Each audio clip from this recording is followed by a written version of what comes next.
Olá, bom dia, boa tarde, boa noite. Dia 16 de maio, meio-dia e 39. Eu falo e você me ouve, mas entende? Essa é mais uma entrada de uma série que procura investigar essa máxima.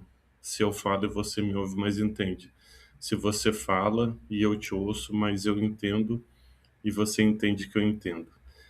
Nesta série, eu procuro ver a resposta de um filósofo a esta questão. No caso aqui vai ser o Aristóteles. A gente primeiro fala um pouquinho do Aristóteles, né? Aí o que eu já tratei no blog aqui, que tem 13 anos que existe desde 2013, né? E aí dialoga um pouco do que eu já vi de outros autores na máxima, e aí vamos ver a resposta de Aristóteles para esta questão, sempre com a ajuda do grande Deus máquina, que é a inteligência artificial. Mas, claro, a gente revisando tudo isso, né? O título desta entrada se chama O Entendimento da Potência ao Ato, quando o ouvir é potência e o entender é ato. Então, sobre o Aristóteles, né, para começar, ele é lá da tradição da filosofia grega clássica, né?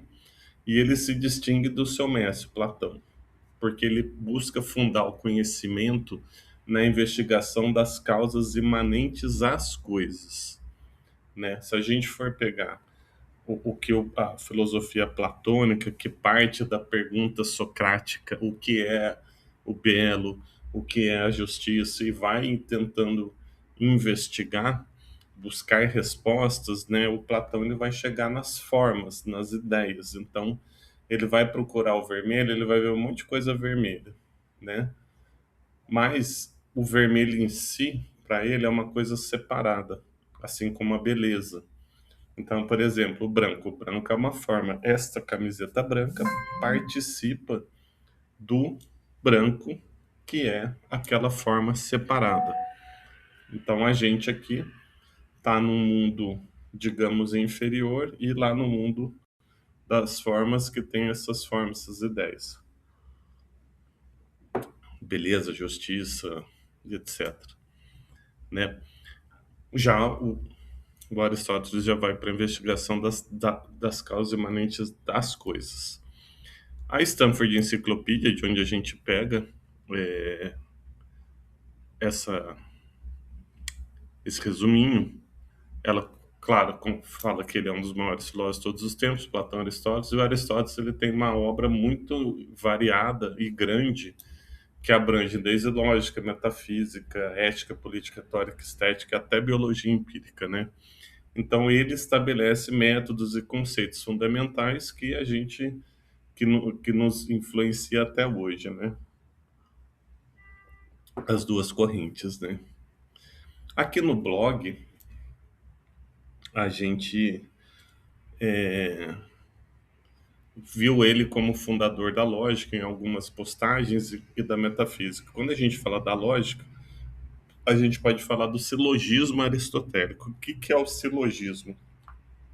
Ele é uma estrutura de raciocínio dedutivo baseado na lógica aristotélica, obviamente, que é composto por três proposições, duas premissas e uma conclusão, né? Por exemplo, eu tenho a premissa maior: todo homem é mortal. Eu tenho a premissa menor: Sócrates é homem. Logo, Sócrates é mortal, como sendo uma conclusão necessária. Então, por exemplo, essa é uma sistematização do pensamento, né, por meio do silogismo. E no campo da metafísica, por exemplo, a doutrina das quatro causas, né, que o Aristóteles usa para explicar a origem e o propósito de todos os seres. Ou seja, havia naquela época, né, a investigação de por que algo é o que é, né? O que explica aquilo ser daquele jeito. Isso é uma investigação que vinha dos pré-socráticos, né, dos filósofos anteriores, chamados filósofos físicos, que buscavam o que era a arquê, né, o princípio das coisas. Aí a gente tem fogo, água, etc. e tal. Na formulação aristotélica aqui de sistematização, ele vai tratar de 4 causas, né, que seriam aí para explicar a origem e o propósito de todos os seres. A gente vai ter uma causa que é material, ou seja, do que aquela coisa é feita. A mesa é de madeira. Essa seria a ilê, o termo grego. A gente tem uma causa que é formal, que é o quê? O que é aquela coisa, a essência daquela coisa. Então, é a forma daquela coisa, né? Que é a arquitetura, né? Ou seja, uma casa, ela tem uma forma, ela tem um monte de tijolo, cimento, né? Telhado e tudo mais, mas no final ela tem uma forma. Essa é a causa formal, que é o eidos, né? Ele vai ter uma causa eficiente, que é realmente a geração, a produção daquilo. Por exemplo, um pai, né, que produz um filho, um pai e uma mãe. Esse aí já seria o termo kinon, kinem. E por fim, e a mais importante, a princípio, do ponto de vista aristotélico, é a causa final, que é o propósito. Por quê? Por que que é a mais importante? Porque a natureza, ela seguia assim. A natureza, ela tem um princípio, um propósito que ela segue, que é o chamado telos, né? Então, por exemplo, qual que é o propósito da faca? É cortar, beleza? Então, essas são as 4 causas, né? E ele definiu aí também, quando a gente fala das categorias, né? Que aí, por exemplo, ele classificou as coisas em categorias, né? Então, ele dividiu as coisas na substância, quantidade, qualidade, relação, lugar, tempo, posição, posse, fazer e sofrer. 10 categorias, mas ele disse que a substância, a ousia, seria a categoria primordial do ser e o sujeito último de toda a predicação, né? Então, por exemplo, eu vou ter a substância, por exemplo, o homem que vai estar em algum lugar, que vai ser feliz, né? E etc, etc e tal. O... E aí ele defende também que a forma é imanente aos objetos físicos e não transcendente, como em Platão, como a gente falou. Então, uma pessoa, por exemplo, um homem, ele é composto de matéria e forma, né? Esta forma é imanente ao objeto, não é uma forma que está lá fora, né? Transcendente. Na filosofia natural, ele descreveu a alma como a forma que faz o corpo, né, orgânico funcionar, tá? Então, como a gente falou.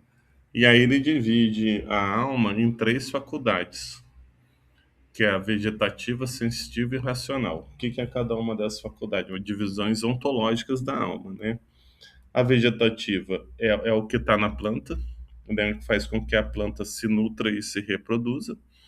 A gente vai ter a alma sensitiva, que basicamente é a dos animais, né? Que, ou seja, o animal sente dor, prazer, etc e tal. E depois a gente tem a racional, né? Que é o nous, que é a mente, né? Que aí está presente no homem. Então, no homem estaria presente essas 3 faculdades. E a faculdade racional, essa última, né, do nous, ela que é a base para a ética da virtude, né, que ele prega ali na ética nicômana, e em seu horizonte mais elevado, né, a busca da felicidade, eudaimonia, através da atividade contemplativa. Então, esse seria, né, o fim último aí quando a gente está falando na ética. Além disso, né, quando a gente fala da epistemologia, ele vai distinguir a episteme, que é o quê? O conhecimento teórico da natureza ou da physis, né, da física. Então, é o conhecimento teórico e a tecne, que é o saber prático e produtivo. Essa, essa distinção que influencia aí o desenvolvimento científico até a modernidade. E hoje, por exemplo, a gente tem a filosofia da tecnologia, etc e tal. Então, para fazer um panorama geral do Aristóteles dentro dessas frentes da lógica, da metafísica, né, da divisão das categorias e etc e tal, para a gente entender mais ou menos algum dos conceitos do Aristóteles e em que terreno a gente está trabalhando, né? Ou quando a gente pega na perspectiva de alguns autores que a gente já tratou nessa série, pessoal, retomando aqui, normalmente quando os vídeos dessa série eu falo do autor muito geral, né? E do que eu já trabalhei com esse autor no blog aqui que eu tenho. Cara, conceitos muito amplos, muito genéricos, cara. Tipo, é só um cheirinho do autor, né? Só pra gente entender onde a gente tá. E depois eu pego dentro da série já. Essa série Efémero eu já trabalhei com Kant, com Marx, com Descartes, Sellers, etc. Mas fica muito denso essa comparação agora. Então a gente aborta e vai para a resposta do Aristóteles para a nossa questão, para a nossa máxima. Aí depois a gente volta contextualizando dentro da série, né? Então, adentrando, né, o que seria a resposta do Aristóteles para a nossa questão, eu falo e você me ouve, mais entende? Do ponto de vista aristotélico, ela tocaria na teoria dele do logos, do significado e da comunicação. Não que ele tenha uma teoria explícita sobre isso, mas ele toca nesses pontos, né? E, em linhas gerais, que seria uma resposta aristotélica, né? Ouvir não é ainda entender. E entender exige uma partilha de formas inteligíveis, né?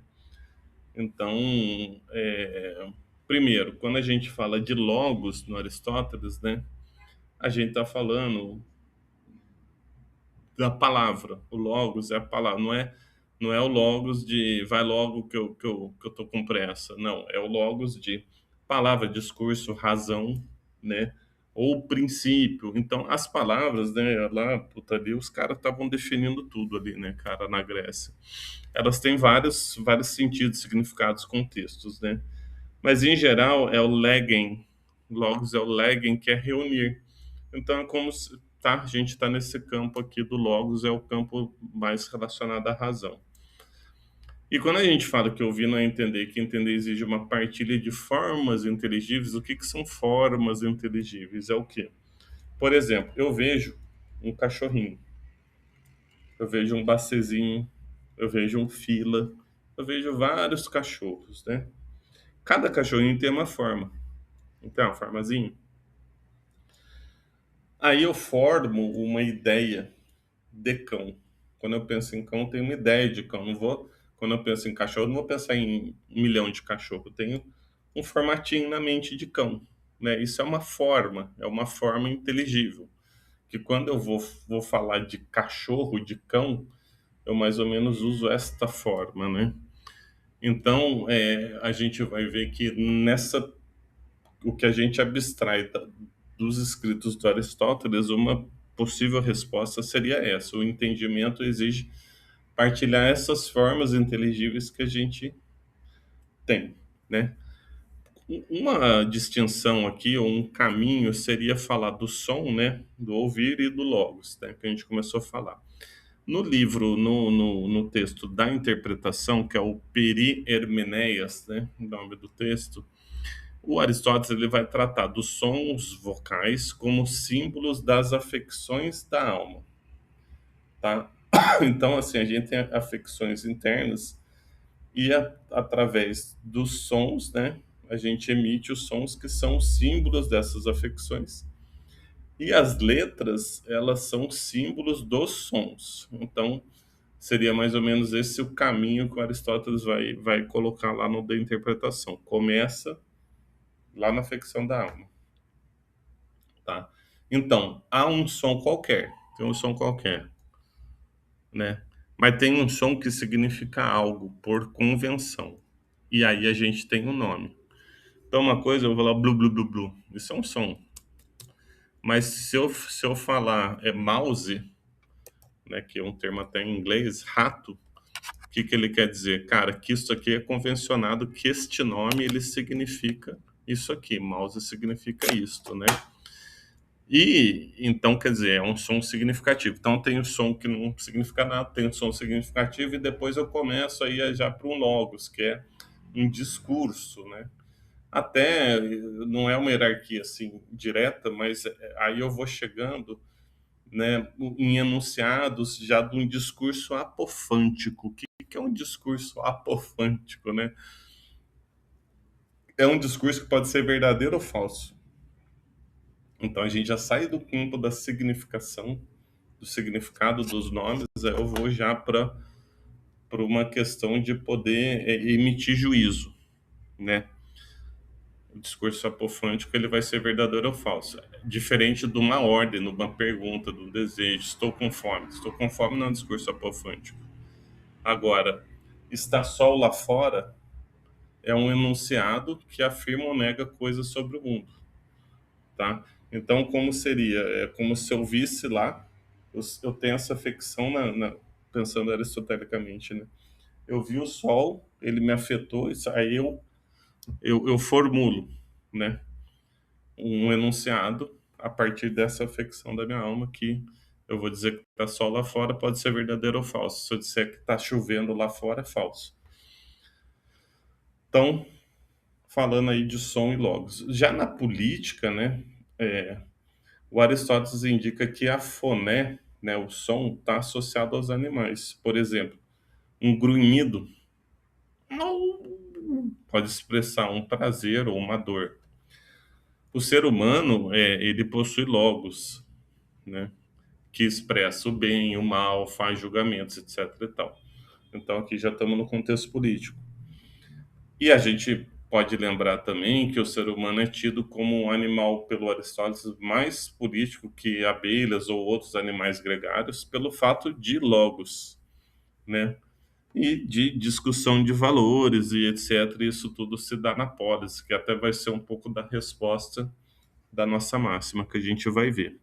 Então, assim, eu falo e você me ouve. Ainda está no nível da foné, do som.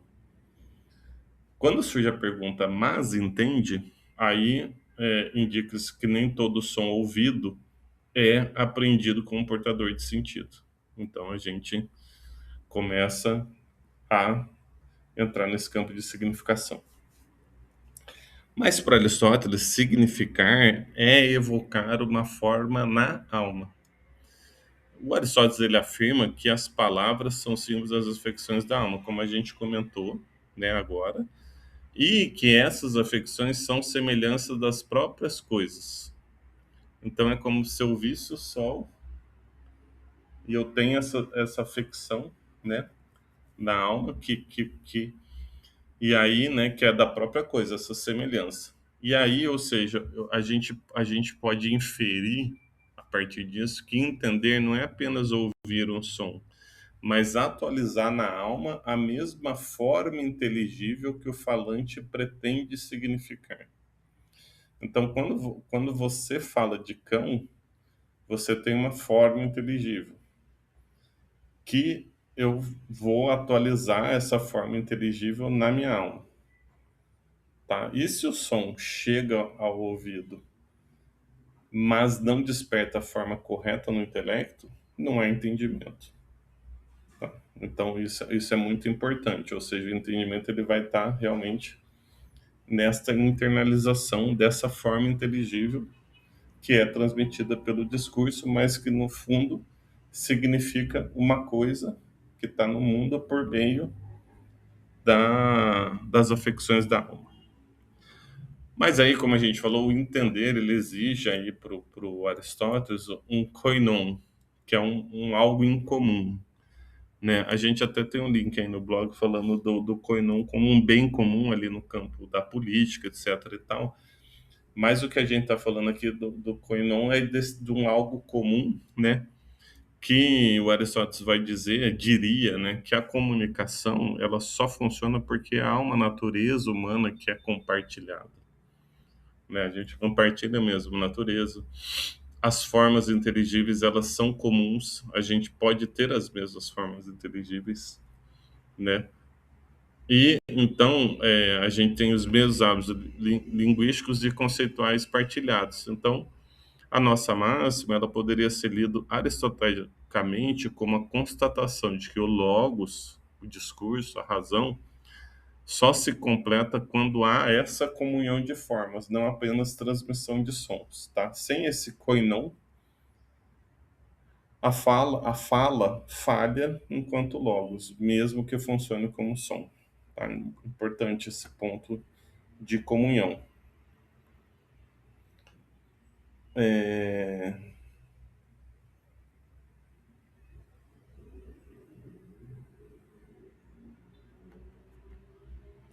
certo.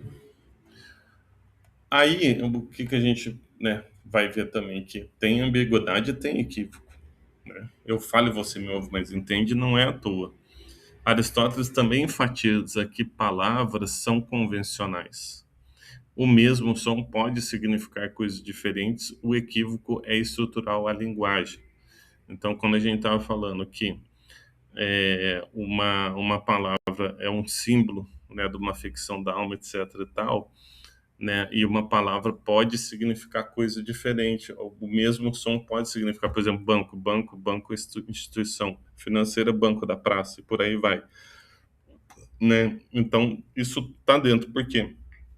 Isso a gente viu no post anterior do blog que a gente fez como preparação para este aqui, que é isso, ou seja, a gente tem muito mais coisas do que palavras. Então, as palavras elas acabam se repetindo, mas a gente tem que procurar ir especificando melhor o, o que ela quer dizer dentro daquele discurso, como é que a gente está usando no final da história, que vai ser o negócio que vai chegar aqui no Wittgenstein, né? Mas a gente pode ouvir perfeitamente, né? E ainda aprender outra forma, outro sentido ou nenhum sentido. Então, olha que interessante, né? A gente está falando de semântica, apreensão de sentido. Ou seja, é o sentido que eu aprendo, é aquela forma que eu estou montando a partir do que eu estou ouvindo. Essa é a semântica aristotélica. Então, a nossa máxima captura exatamente essa possibilidade permanente de desalinhamento semântico que pode ocorrer. O papel do intelecto ativo. Aqui entra o ponto aqui, auge da nossa postagem, e é o que a gente fala no título, né? Ou seja, o entendimento da potência ao ato, é quando a gente está lá no De Anima mesmo, né? Do Aristóteles, quando ele investiga a alma, né, humana, a alma dos animais, etc e tal, e ele vai chegar então lá no nous, né, que é o nosso intelecto, que é aquela alma racional, e ele meio que vai fazer uma divisão.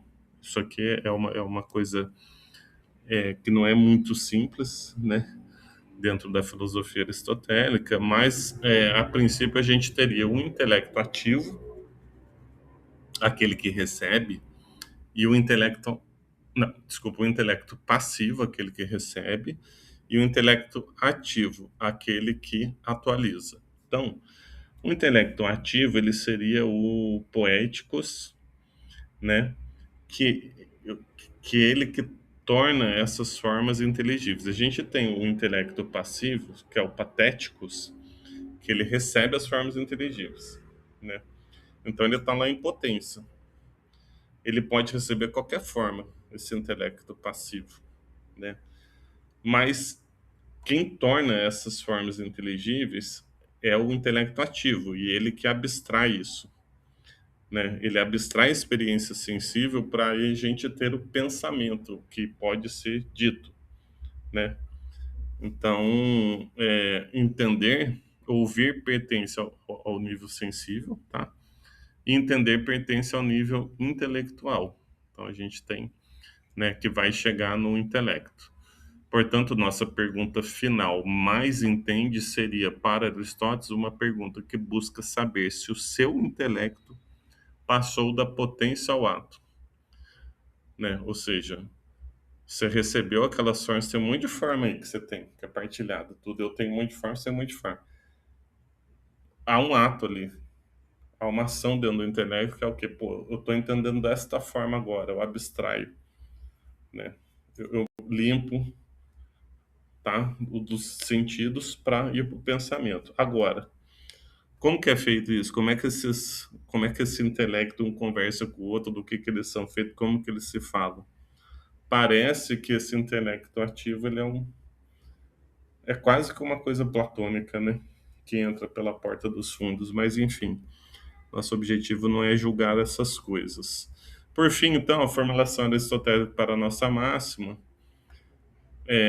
se Aristóteles reescrevesse nossa frase, a gente pode imaginar que ela poderia soar assim: proferir sons significativos, teus sentidos os receberam, mas a forma que atualizaste na alma é a mesma que intencionei. Em termos aristotélicos, nossa máxima expressa que falar é diferente de significar com sucesso, e ouvir é diferente de compreender, tá? Então, falar é diferente de significar com sucesso, ouvir é diferente de compreender. Se a compreensão exige comunhão das formas inteligíveis, então a falha comunicativa não é acidental, mas ela é estrutural. E aí a gente, entendendo aqui essa conceituação, a gente pode ver como que a gente pode melhorar isso do ponto de vista aristotélico. A gente tem vários outros pontos de vista dentro da nossa série FEVMO. Agora, no finzinho, vou pegar um parágrafo só para trazer esse comparativo final. Pessoal, só contrastar esse finalzinho, então, né, do Aristóteles na perspectiva da série, né, a gente vê então que o entendimento para ele, né, ele vai passar por essa relação aí, né, cara, da alma racional com a realidade concreta, né?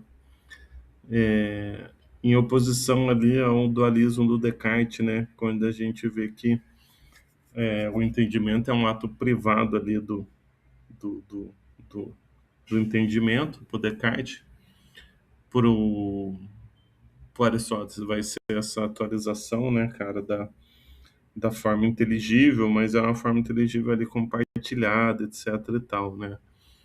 Diferente ali do fantasminha na máquina que o Ryle vai chamar do Descartes, né? O Kant já ia lá para uma síntese do sujeito transcendental, né? De condição de possibilidade do conhecer, do entendimento, né? Ou seja, a gente pode lembrar que é a revolução copernicana, né? Do pensamento para o fenômeno. Então, vou investigar o que eu tenho de capacidade para conhecer aquilo, para poder entender tal. Já no Aristóteles, não. Ele parte do ser para o pensamento, né? Então, aquele caminho que a gente viu, né? Vindo das afecções da alma. Então, tem esse contraste, né? Já Marx, a gente viu, né, cara, a questão do entendimento ali, etc., como produto das condições materiais de existência, né? Muito focado ali no materialismo, né? E o Habermas na razão comunicativa e de entendimento no espaço público, né? O Aristóteles a gente não falou muito aqui no post, mas a parte ética dele busca uma atividade contemplativa como caminho para a felicidade, né? Por fim, né, a divisão ali que o Aristóteles faz das faculdades da alma é uma divisão ontológica que a gente viu, né? Que é a sensitiva, desculpa, a vegetativa, a sensitiva e a racional, né, do nous, né, vai num paralelo do Sellers, né? O Sellers ele tem uma distinção que ele vai fazer entre senciência e sapiência, né, que é o sentir e o saber, né, que aí no saber que a gente está ingressando ali num espaço normativo de razões que é construído linguisticamente, né? Isso é interessante. Já no Aristóteles, o nous ali, né, é uma das faculdades da alma aristotélica, né, presente no humano, não é uma construção linguística. Ela capta mesmo a essência real das coisas. A alma se liga com as coisas, são marcas, né? Diferente da construção dos Sellers. A gente pode até retomar, né, a forma inteligível, porque parece que a forma afeta a alma, a essência da coisa, né? Então a alma é uma morada de essências, né? Onde vai tendo essas marcas. Depois vem o logos, né? Depois vem o discurso, como a gente viu. Só que o Sellers diria que exatamente esse é o mito do dado que ele cunhou, né? Porque a forma, por exemplo, a forma do cão, né? Ou seja, é uma forma universal, uma essência do cão, né? Eu já tenho uma formulação linguística quando eu vou falar de cão, baseada em uma rede de inferências, né? Então, não nasce, né, da alma, não. Eu já tenho, é como se fosse uma capacidade normativa, né? Como que eu uso as regras, como que eu me expresso, né? Então, na visão do Sellers, eu não apreendo o vermelho, eu vejo o vermelho, aprendi, aí eu vou falar do vermelho. Ou o homem, não. Eu tenho uma capacidade normativa, que é o que é baseada em regras, de usar a palavra homem na prática linguística, né? Então, isso já está estruturado linguisticamente, tá? Desde o início. E, claro, é uma norma pública. Resumindo, era essas distinçõezinhas entre os autores para encerrar.